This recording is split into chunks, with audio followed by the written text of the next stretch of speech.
i studiet i dag for at diskutere forlængelsen af den menneskelige levealder til op til 200 år. Sammen med os i dag er en transhumanist og en bioskeptiker. Har I noget, I vil sige her i starten?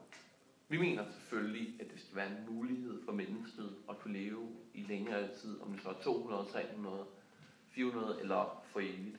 Fordi mange dyr har muligheden for at leve længere end mennesket, og derfor mener vi også, at det skal være, at vi skal komme ud over den menneskelige barriere, som er vores levealder. Ja. Men vi får et problem med overbefolkning. Hvis vi lever de her 200, 300, 400 år, og stadig reproducerer i den rate, vi gør nu, vil jo blive ekstremt mange mennesker på jorden, og der vil få mangel på mad og plads. Et andet interessant diskussionsemne er, hvorvidt en længere levealder vil gøre en bedre grobund for lykke. Der er jeg sige til det. Vi mener selvfølgelig, det vil gøre det. Hvis du har en længere levealder, vil du have mere tid til at opnå de forskellige ting, som gør dig lykkelig.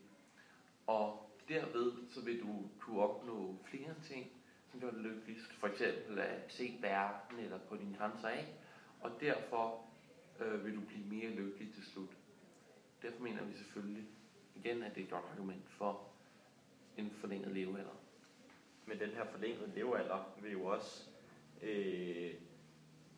i og med at de giver mere tid til folk at opleve de her ting, vil folk jo ikke lægge så meget værdi i at opleve de her ting. Og ja, nogen vil måske blive dovne,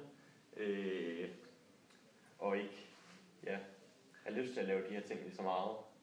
Ja, men altså fordi der er nogle mennesker, der bliver dovne, så skal vi jo ikke stoppe alle de mennesker, som gerne lyster og gerne vil opnå mere. Og derfor mener jeg helt klart ikke, at man kan bruge det argument. Et andet nutidigt problem er den her ulighed. Vil en transhumanistisk fremtid ikke bare yderligere gøre det her problem? Jo, angående forlænget levealder, så mener vi, at det skal være en mulighed for alle, før man sætter det ind. For det vil selvfølgelig gøre det mere ulige. Derfor vil vi også gerne have, at det frie marked skal køres udenom det her så langt som muligt.